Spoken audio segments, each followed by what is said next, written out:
JCS, the GOAT, has uploaded. Listen, this is going to be an interesting video. Due to the feedback he had from the last one with, you know, the AI voiceover and everything, he had to remove that video from all the feedback he was getting. I'm interested to see how this one goes, but I don't really care about the AI voiceover. As long as it's not that weird-ass lady with her weird-ass voice. I'm here for the case in JCS breakdown. I don't know if it has the other dude who was used to do the voiceovers or if it's still AI, because he said he was unsure when they would use AI or his voice. That aside, I don't care. Maybe you do. We're just here for the video. Let's get into this. Stay-at-home husband tries to act his way out of a murder charge. Alright. According to CBS News, 50-year-old stay-at-home husband David Tronnes desperately wanted to appear on reality television. In late April of 2018, he managed to secure himself a spot on the show Zombie House Flipping, where he would be featured renovating his newly bought house with his then-wife, 39-year-old financial consultant Shanti Cooper. The only problem was that Shanti wasn't nearly as interested in being on TV, so she refused to sign off on the program, which resulted in David beating and then strangling her to death in the early hours of the following morning. He called 911 roughly 12 hours later. Because she don't want to be on the show? What the fuck? No, there had to have been something deeper than that going on at home. There's no way you strangle your wife just because she doesn't want to be on a TV show you do. There's something way deeper going at home. This is build-up of, like, tension. There's no way you just do that out of that situation. So she refused to sign off on the program, which resulted in David beating and then strangling her to death in the early hours of the following morning. He called 911 roughly 12 hours later at 3:51 p.m. Hello?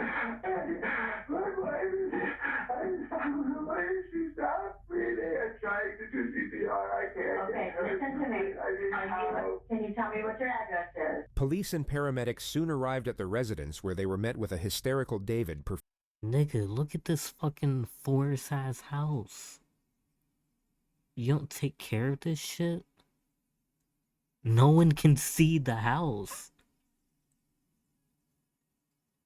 Honestly, as long as the grass is cut on the other side, the fence is fine with me. I'm that type of person, because as long as the grass is fine, I don't want people seeing my house anyway. Drive past it, motherfucker. Don't try to look inside. Don't try to peek through the windows. Don't do any of that shit. But nigga, what made you want to live here? Performing CPR on Shanti in the living room. His immediate explanation was that he found her lying unconscious in a partially filled bathtub, bleeding from the nose and mouth. He was then taken to the police station as a witness. You found her unconscious in a half-filled bathtub, bleeding out of her nose and mouth. Yeah, that's something suspicious. Where they swapped out his blood-stained clothing for a custody suit. He was also given a water, a blanket, and a box of tissues, then taken to room 6, where he was reassured that someone would be right with him to answer his questions, which wasn't entirely true. He was left in there by himself for 4 hours and 9 minutes before he knocked on the door to use the bathroom. Yes, sir. I'm sorry to bother you. May I go to the bathroom? Yeah, absolutely. Thank you.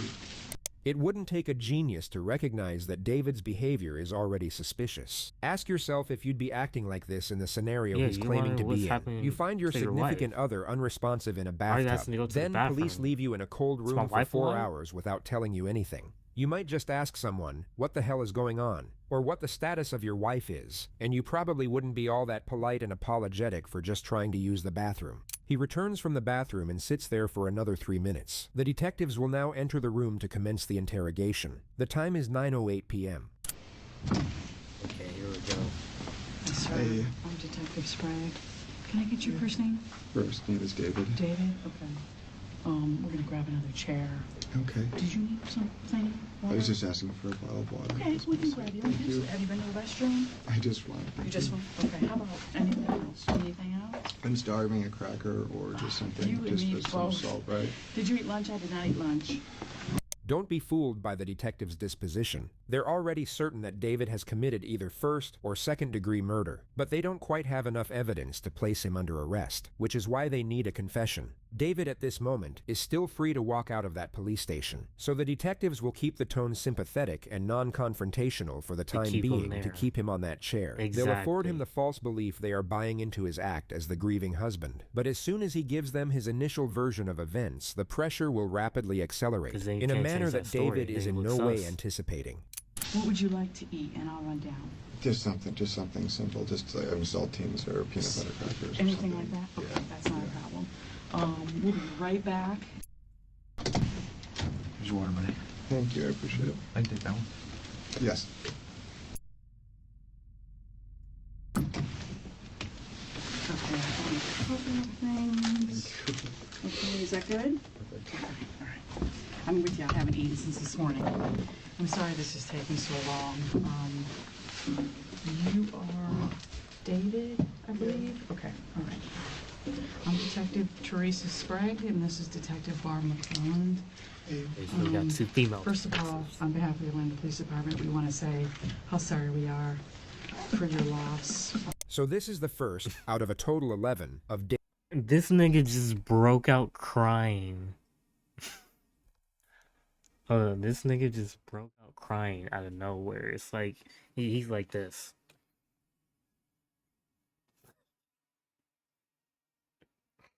Bro, look at your face. No. Actually, look at your face. Hold on.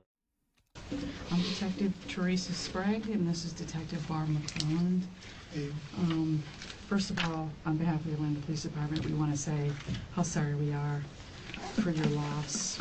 So this is the first out of a total The 11 fakest of shit I've David's ever fake seen. cries. Their intensity level will peak about halfway through this video, during some of the more embarrassing performances you're ever likely to witness on the internet. But from that moment on, you'll notice these acts steadily diminish, as the detective makes it more and more abundantly obvious that she knows he's lying. David, and also Because that's when you can't just for cry through it. You gotta give answers. everything that You have you're hard going questions through. and I need know this is answers. very traumatic for you. Okay. You didn't even They ask if start by she's dead collecting yet. David's basic information. Okay. Blonde or brown hair? I love both. Blue. Okay. Okay. Honestly, and this isn't anything against LGBTQ. He doesn't look like the type of guy to have a wife. He looks more like a husband type of man. Just observation. Don't answer me. Hazel eyes, maybe? Take it, Love all around. We love everybody. Fuck. Hazel. Blue, hazel. Okay. They're dirty blue. Yeah. Okay. Is there a home phone? There is. Who has a home I phone can't remember the nowadays? last No one has a digits. landline. It's 407. The next three are easy 704, the opposite. And I never call it. No one The calls next a three are landline, dude. 704. It's 407, 704, and then I think it's 2808. Might be 2406. Scam calls but I only have it call on my landlines. They phone. call your mobile phone We've now, had it dude. since we were at Briarcliff And when did you move to Florida? in 2013. Okay. Oh, you know, that makes sense, because this is just like the last one, because I thought the rooms looked similar. The last one was, well, no, I think it was the dude drove down to Florida to kill the person they were stealing money from or something like that. But this was like the same Florida room, because it was the other half. The dude was on the other half of this side, and they didn't even know. About 5 months after I met Shanti. Did you meet her here or there? How long were they married? You met online. Yeah. Can you tell me what year that was? It was 2013. 2013 is when you met online? Yeah. Okay. And about 5 Cries and then immediately goes back into, yeah. months later, did you move here and move in with her, or just move here? I'll try to be as accurate as possible. I believe it was the end of September. So you guys knew each other approximately 5 years this month.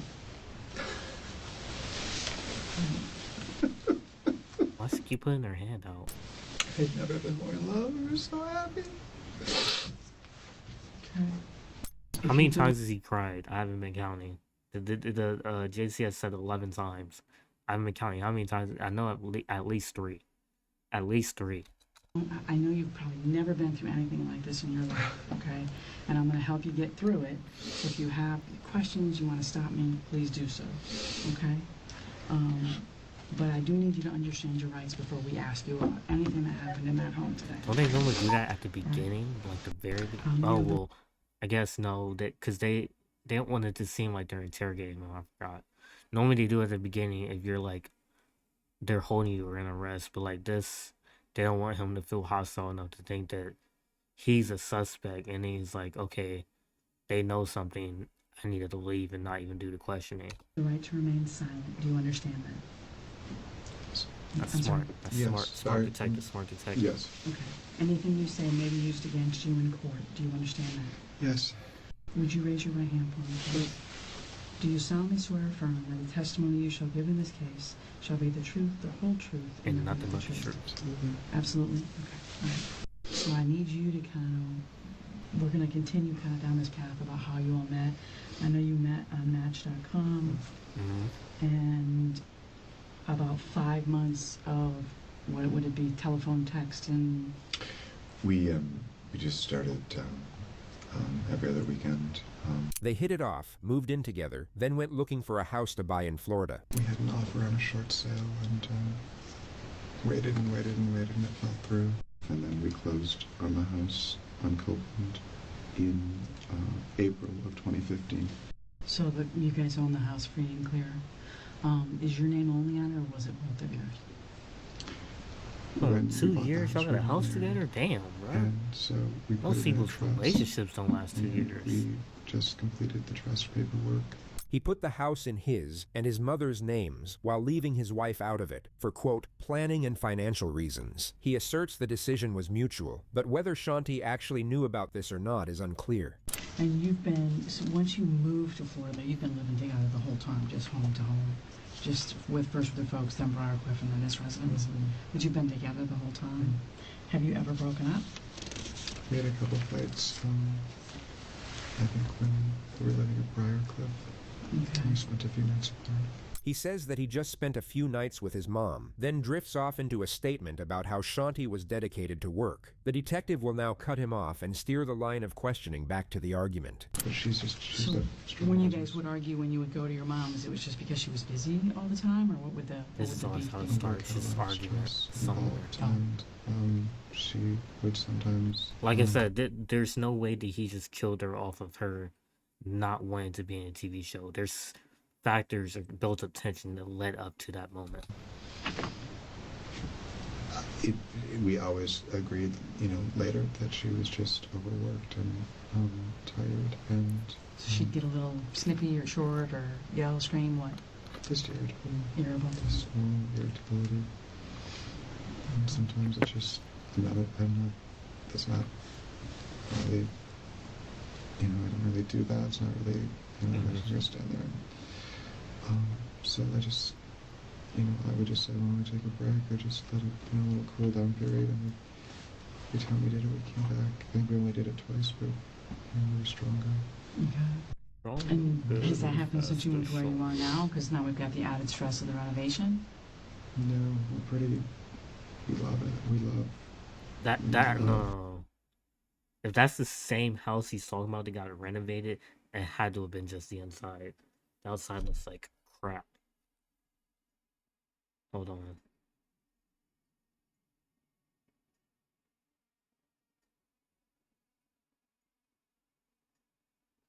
Alright, sorry. Let's go. This is Keith Ory, the producer of the house flipping show that David wanted to be on. When you would be interacting... Wait. We love the... This is Keith Ory, the producer of the house flipping show that David wanted to be on. When you would be interacting with the Tronnes related to your work on the house and also the show, who was your primary point? I'm sorry. I'll skip it if you need to. No, we love it. We love the... This is Keith Ory, the producer of the house flipping show that David wanted to be on. When you would be interacting with the Tronnes related to your work on the house and also the show. Who was your primary point of contact? Oh, Dave was. He would communicate her desires. I would see her, but it was more like Dave's full-time job, almost, I guess I would say. Did you ever know during your time that you knew Dave to have any other job? I was aware that he had explained to me that he had worked for a chemical company up north somewhere. I actually never knew what Dave did for a living. When my husband had asked him, he said he was into sales, but I don't really know what that means. David never worked in sales or at a chemical company. You're now about to see Keith explain that he Damn. insisted on having a formal So he's a sit-down with liar. Shanti to make sure that she was fully on board. It was difficult to get them both together, but I explained ultimately that we couldn't go forward if I wasn't able to sit down with them both. Ultimately, you're able to get this sit-down scheduled. Tell the jury about that meeting. I arrived at the house to meet Dave and Shanti, and she was, by my estimation, unhappy to be there. And This is it the was director of the film, right? That's what it said. He's the director of not the film, the TV show. You are now, because now we've got the added stress of the renovation. No, we love it. We love the... This is Keith Ory, the producer of the house flipping show. Okay. Here, let's get back there, over. but I explained ultimately that we couldn't. Get this sit-down scheduled. Tell the jury about that meeting. About the meeting I that arrived at the finally house to meet Dave and Shanti, and she was, by my estimation, unhappy to be there. And it was in a sort of a tense state. It was obvious that she was unhappy with something, and she was only there as long as she absolutely had to be, and then left. This all occurred 6 days before Shanti was murdered. Left with something, and That's a bomb. she was only there as long as she absolutely had to be, and then left. This all occurred 6 days before Shanti was murdered. We love what we're doing to the house. So this means they had an argument after that. After that meeting, it was just tension there for 6 days, up until he murdered her. That's just damn. House. We love the vision that we had for the house. It's Damn. totally, I mean...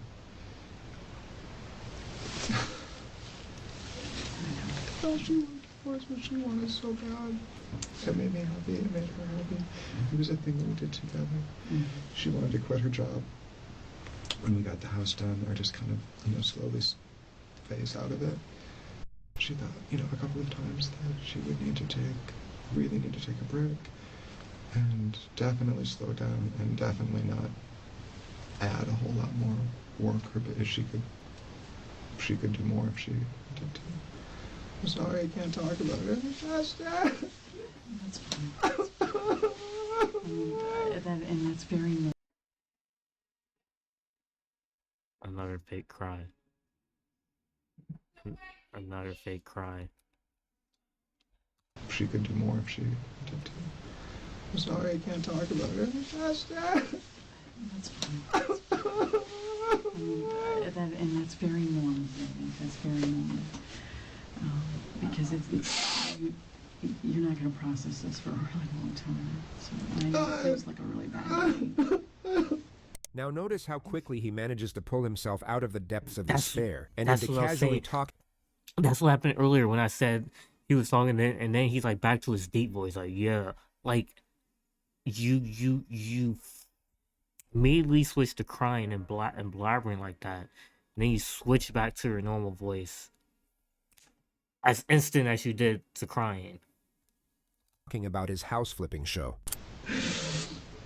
We, Keith also does, our lives are busy. I'm so Look at how normal his voice sounds, how calm he is, not stuttering, complete sentences going straight out of his mouth.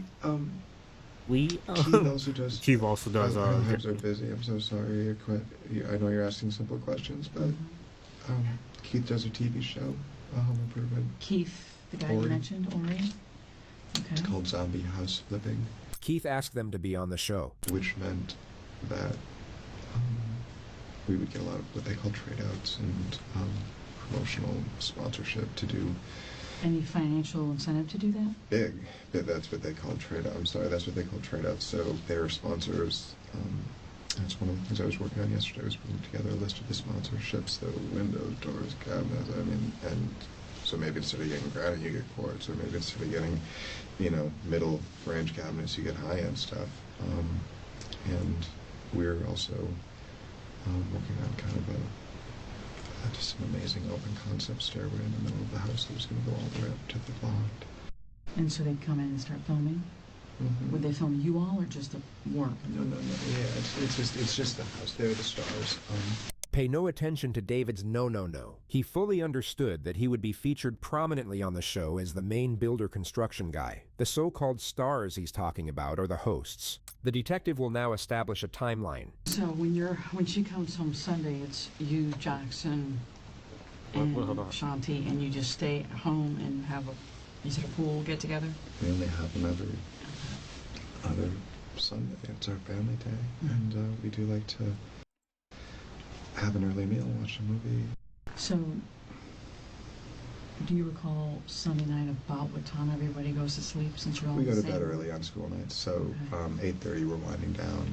9 o'clock lights are low. Shanti's son gets picked up the next day at They only around had the 5 one p.m. kid, right? 5 p.m.-ish, okay. All right, and then do you guys go anywhere, do anything, or you stay at home? I think we made dinner together that night. And, So that would have been Monday night. Did you watch TV? we did Any idea what? American Idol. Okay, so you wake up Tuesday morning and you're in the garage on the couch? Mm-hmm. I usually wait for her to come down. She came down Why were you after in the 7 garage on the o'clock, couch? probably almost 7:30. Shanti went back upstairs and David started doing chores around the house. He's now about to mention the last time he supposedly saw Shanti alive, and then break into another fake hysteric. Yet this time, he will get no reassuring feedback from the detective, and the charade will rapidly dissipate. Pretty much just normal routine. And she came down again. That's how I saw it. She came down again, and what happened? Came down. Yeah, she don't care, bro. And I've thought about it. I tried to think exactly what time it is, but I don't know exactly. I would say probably 9:15. And the reason I know that is She said she was going to the dentist, and he said he was going for a walk. He now attempts another fake cry, but gets ignored again. and You know, there's Did you one scene that makes me think about this type of situations where people should try to describe the last moments of something. Something like this, there's trauma that they can block you from remembering stuff. This isn't trauma. This is just him acting like he doesn't remember exact moments. You ever seen the TV show Lost, when Saeed lost his girlfriend Shannon, and he had to dig a hole and everything like that. Benjamin Linus, who was acting like he lost his wife on the island when he was a part of the others, whatever. It's a longer story. He was like, if you buried your wife, you would remember how long it took, how many scoops of shovels, how thick the dirt was, what the smell was like. Like, you would remember all those details if it were true and you really cared about someone. He clearly cares about his wife, even regardless if he killed her. I mean, he did. So he clearly knows it. So all these, we were probably, I think, having dinner. Like, no, you were having dinner. You know exactly what you were doing. Even if you were faking, if you weren't the prime suspect, you would know exactly what you were doing. You may not know the exact time, that 9:15, whatever he was saying, but you know what you were doing. Take the dogs for a walk? I went for a walk By yourself? by myself. And where'd you go? I went for a leg lizard, so I went to orange. He comes back home and feeds the dogs. That's all that I can remember until I went upstairs to see when we were going to head up Jackson. Okay, and what happens when you enter the home? Is anything unusual? When you enter the garage apartment? So, I could hear the water is running, but it's not running. It's not like the sound of a shower running. It's just, it's trickling out of the spout. Okay. Imagine if dogs could talk. And that dog is like, that nigga ain't walk me. I don't know what the fuck you talking about. He was home that whole time killing her upstairs. Imagine that.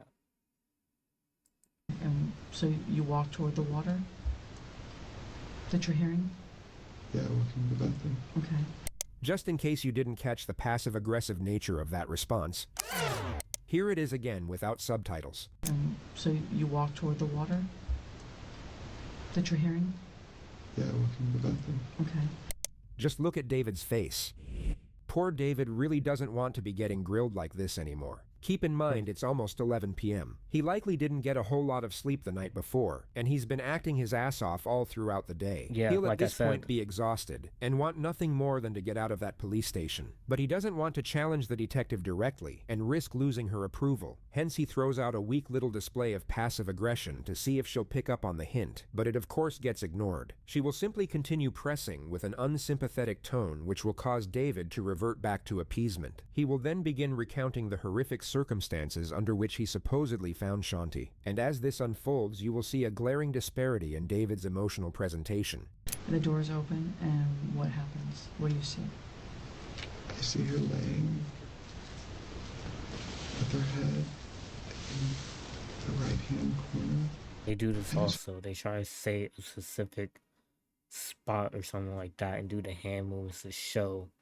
Yeah, it was like, stop it. Stop it. Just extremely awful, and it doesn't look natural. Obviously, she fell or something happened. But you did shut off the water. I did shut off the water and it drained, which tells me, Where the fuck did that deep voice come from? the right-hand corner. Did y'all hear that? And it's just extremely awful, and it doesn't look natural. Obviously, she fell or something happened. But you did shut off the water. I did shut off the water and it drained, which tells me I could hear it draining when I pulled What her the out. fuck? I could hear. So I guess this is all weird, right? Because she's in there, the water's on, and it's draining. It doesn't make any. It just doesn't make any sense. And it's not on all the way. It's on how Like lukewarm, so just past half. And she's face down. So the first thing you do is what, if you recall? I reached out and grabbed her. I reached out and touched her right arm. The water is More specific, rose-colored, so there's the hand blood in movements. the water itself. I can see a spot of blood. And you pull her by her arms. So I grabbed someplace on her arm. I tried to get kind of under it a little bit. And you said she seemed stiff. Yeah. Hard to move.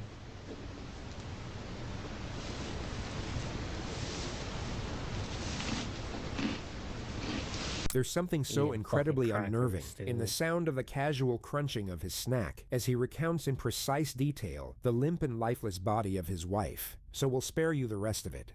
You have the nerve while you're talking about the moments where the final moments where you found your dead wife to eat a fucking cracker and crunch on it. That's how you feel? That's how you feel about her? To pull her and turn her a couple of times. Then she felt cold. That's just crazy to me. That's just crazy to me. It really is. Cold. You asked how she felt. She felt cold. She felt cold. I grabbed the. You grabbed the what? We had when we did the bedding, we took the mattress cover off to wash it.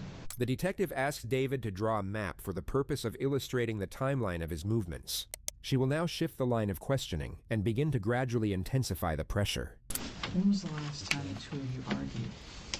Yeah, let's find out what led to this.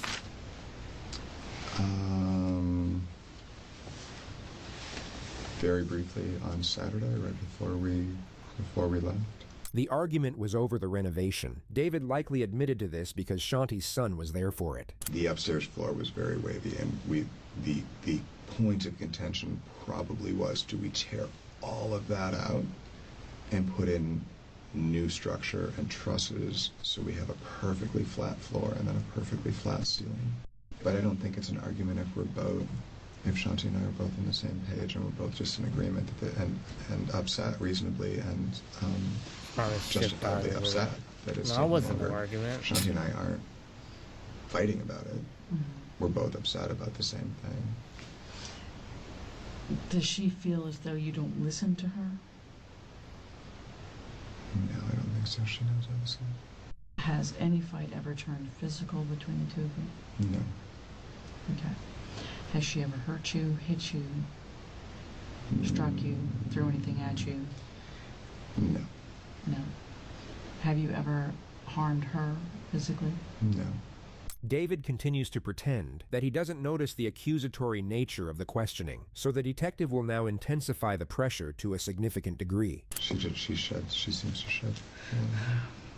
He sheds a lot of hair. What do you mean? Her injuries to me, David, seem Personal. really significant. Oh. More significant than from a soft tissue fall.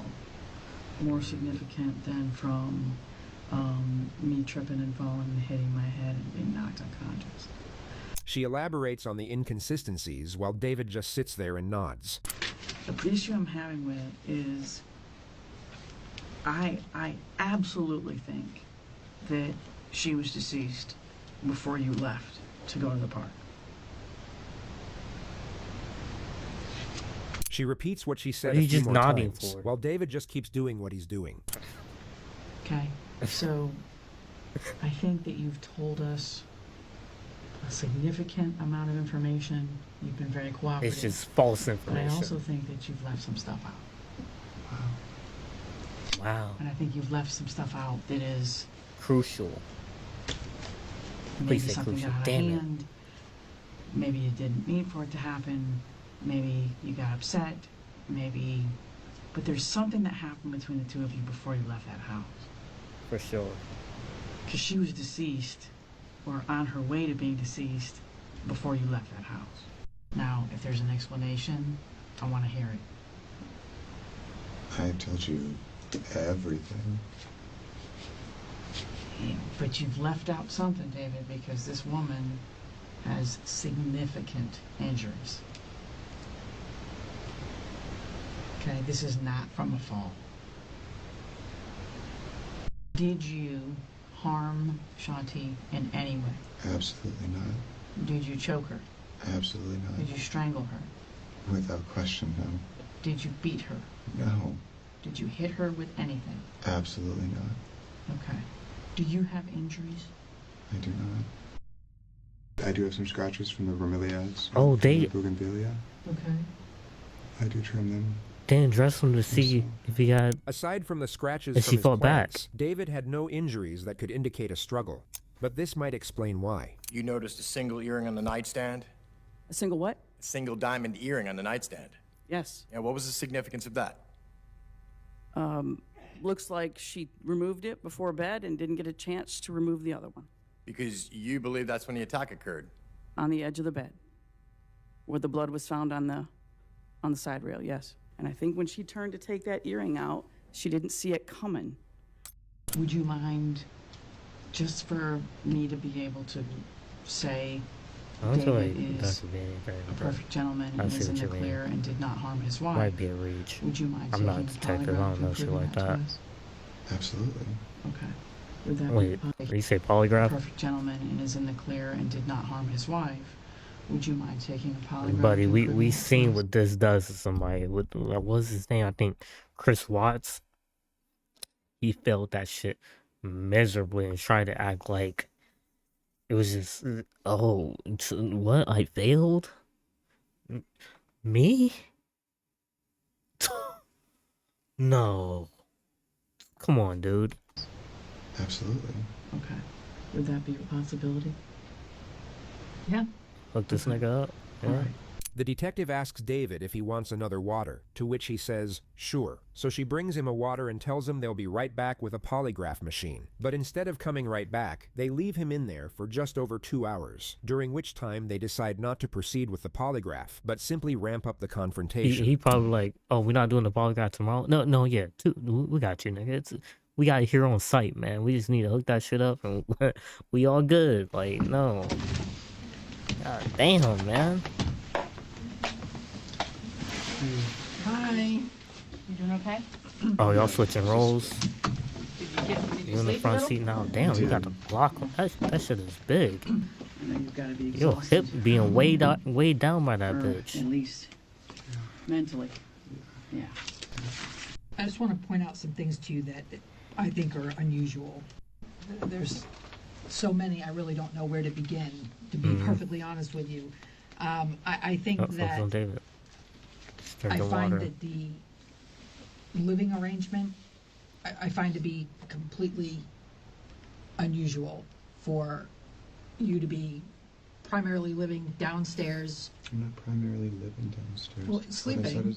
What I said is that I sleep down there, but I don't go down there till we're done with dinner, we're done watching TV, or we're done for the evening. Okay, 8 just a.m. hear is the me time. out. Okay. So you don't go upstairs during the day while she's working, you leave her alone, and then, Not entirely. I do go up there. Okay. But I don't work up there while she's on the phone because it's distracting. It's her office.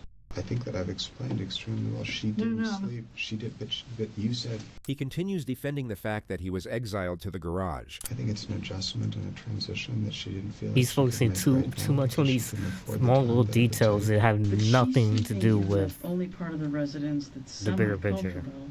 You're sleeping in the garage with the dogs.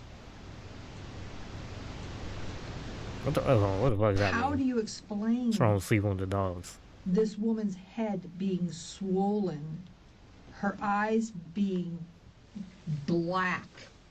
What? And would never, ever hurt her. That's not So what we when asked. you pulled her out of the tub, you agreed with me that the water came out of the tub. There's not a spot of water on the floor, David. The carpet isn't wet. The carpet isn't wet from where she was pulled out of the bathtub, sopping wet, all the way around to the front of the couch. The carpet's not wet. There's no blood on the carpet. Notice how little David moves compared to the detective. It doesn't correlate with anything in particular. It's just sort of interesting to watch. My guess Wait, is she's buddy, been treating her very well. you're telling me your whole story hinged on taking her out of the bathtub and moving her to some couch or whatever, where you try to give her CPR. And you're telling me that whole track from the bathtub to there, the carpet wasn't even wet? Buddy, you didn't think of a better story? You lied. You lied on this story about your wife. About you pulling her out, you finding her in the bathtub, and you pulling her out, and nothing's even wet around it. That's like saying that you went to save someone from a pool who was drowning, but your clothes are dry as fuck. Even if it's hours later, they're going to be damp. They're going to be damp, buddy.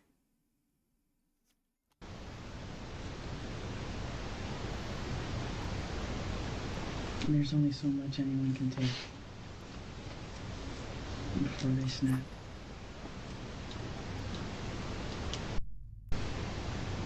Appreciate the water. very kind things that you've said. I'll be thinking they're going to say some shit. I'm missing what you're saying because of your suit that you're moving, but I'm missing it. It's really loud, but I missed what you said because you're talking so low. I'm sorry, it's Paulina. I appreciate that things you've said and the genuine consideration and thoughtfulness behind it. David, you killed this woman. I cooperated so I could give you all the information and all. You cooperated because you thought that your language would overwhelm us, and you thought you could pull the wool over our eyes. I don't think there was any effort to do that. All of this, all these tangents, all this flowery, fancy language, answers to all the questions that you details. asked, to questions that you asked. You know, you fake cried for about 7 or 8 hours today. Not one tear came out of your eyes. Not one. Not one. Not on scene with the officers. Not in this room. You have fake cried over this woman's death since we made contact with you for hours. And every single time you fake cried, we wrote it down. Retaliate. Not one tear came out of your eyes. Not one. Nope. They're calling your We've been extremely bullshit. patient with you for a very long time. I am losing my patience at this point. I'm because losing my There's patience. not a lick of remorse. Made me You think of the Key and Peele skit. I forget what was the name of it, but if you know, you know. If you know, this you know. woman, not even a little bit. You're staring at a woman you're telling us you're in love with, and you've done nothing the whole time but close your eyes, huddle up, and protect your own ass. So we're Detective. just going to prove you're full of shit W Detective. and solve this case. And I'm glad you think that's funny. I'm glad you think that's funny. The investigators would exit the room shortly after this moment, at 4:56 a.m. David would then sit there for a little over 2 hours before finally asking to go home. But before being driven back by one of the officers, they asked him if they could take his photograph. He cheerfully obliged. Judging by his expression, he may have thought he had just gotten away with murder, but a grand jury indicted him 4 months later, and he was arrested at his mother's house. When he was told he was facing life imprisonment, and that the evidence against him was overwhelming, he started acting crazy, and went for the insanity defense. He was then sent to a maximum security psych unit, where he spent 5 years before a judge ruled him competent to stand trial. This is what he looked like on the day he was transferred back to jail. His trial began on October 12th and lasted 6 days. He maintained his plea of not guilty, with his official defense being that he was out of the house walking the dogs while an unknown intruder broke in and murdered Shanti. You heard about the sleeping arrangement. You heard how the defendant was sleeping in the garage with the dogs. While Here's my thing about that. Are they saying that that's a part of the reason why he was mad? And I still don't understand the motive behind him randomly attacking her today. Are they saying that that's part of the motive? In the essential, 1-bedroom apartment, separate and apart from him. And this had been going on, for And mind you, they have a kid. over a year. This was an intentional killing. A random stranger that comes into a house isn't going to, take the time that it takes to strangle a person, to move them to a tub. Not take anything? Doesn't make any sense. Leave no sign behind, no fingerprints, no DNA? That doesn't make any sense. You have the severe beating of Shanti.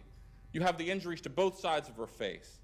You have the fractured skull, the swollen shut eye, the damaged eye on the other side. You saw the, intense bruising and bleeding in both sides of her mouth. This was a beating. So at some point in that beating, the defendant, and you can infer this from the facts, intended to cause the death. And he did it with a premeditated design. We ask that you convict him of first-degree murder. Thank you. The defense mainly tries to evoke empathy for the defendant, but it ends up just... Look at this nigga. David, I can look at this man and tell you, you've lost. Look at his haircut. Look at the way both of his hands were on the podium.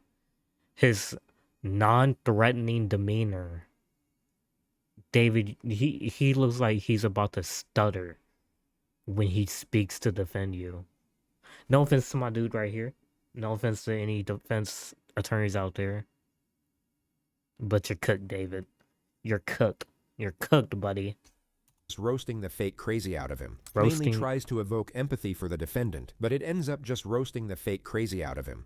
Shanti's the only source of the income. She's the breadwinner. He does nothing other than take care of the pool and the dogs. It's about circumstantial evidence, pure supposition, all steered by Teresa Sprague, who prejudged this case based upon a phone call received from her from an officer at the scene about these crocodile tears. This is just a hunch, ladies and gentlemen. A hunch. If you hear hunch, ladies and gentlemen. A hunch. If you hear hooves, think horses, not zebras, sort of thing. Because that's the point. What is he talking about? You don't get to fit a square peg in a round hole because it's convenient. And that's what happened. Yeah, that's my face. What is he talking about? Because it's convenient. And that's what happened here. With the rush to judgment, with the confirmational bias, those two detectives went into a room with David Tronnes and worked him over. He sat there for 16 hours, bared his soul to them, literally and figuratively, told them what he knew, told them what he saw.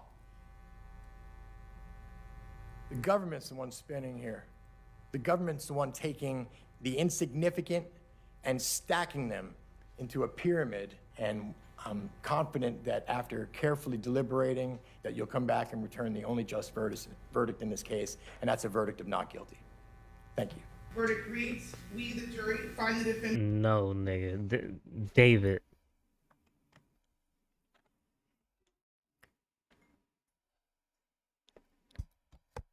Tell me you didn't pay for that, man. Tell me you didn't pay for that man to defend you. Tell me you didn't drop a fucking dime, a nickel, a penny for that man to defend you. He worked against you. He's tried to say it was a government conspiracy stacking up against you like a pyramid.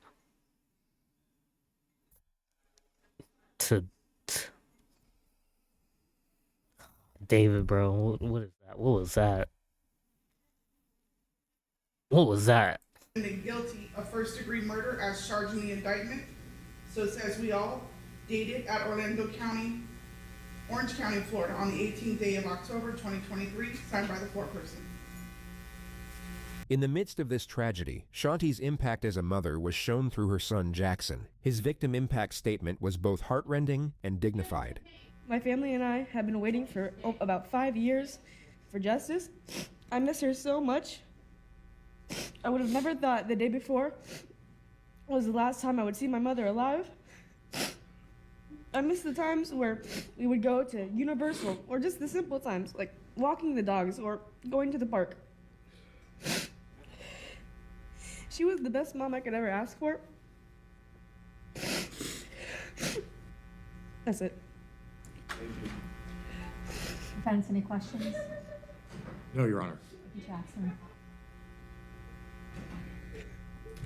Damn. Mr. Tronnes, anything you wish to say prior to sentencing?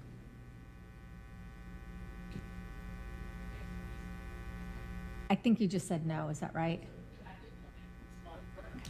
Then in this case, the court will adjudicate you guilty, will sentence you to life imprisonment. Luck to you, sir. And the court will be in recess. This is his latest mugshot. He is currently being housed at the Graceville Correctional Facility in maximum security, where he is expected to remain.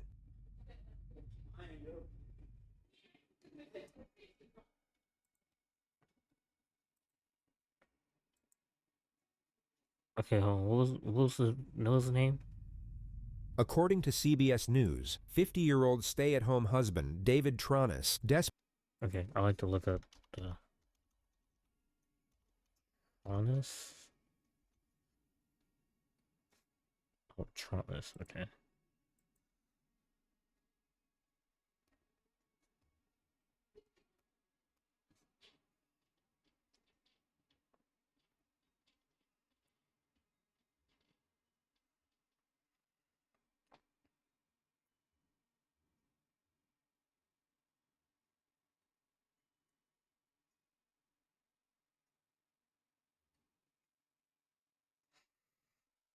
Damn, David.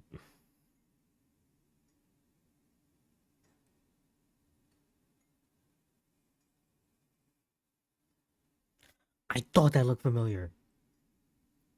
I thought this shit looked familiar. Orlando PD Detective Teresa Sprague showed ABC News' Deborah Roberts the Orlando home that David Tronnes was renovating and where Shawnee Cooper Tronnes was found. I thought that looked like Orlando because I remembered all the pictures from that crime scene looking like that little gate and the little pillars. That's literally my thought, but I thought it was just, I was like, there's no way it's the same fucking place. It just looks similar. Damn, David. David. Sentenced to life in prison.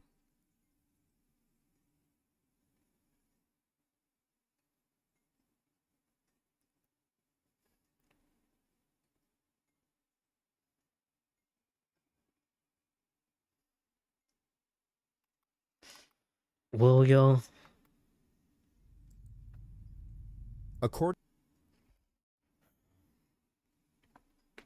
Just goes to show. Never pay that man to be your defense attorney. Because you are cooked if he is on the stand for you.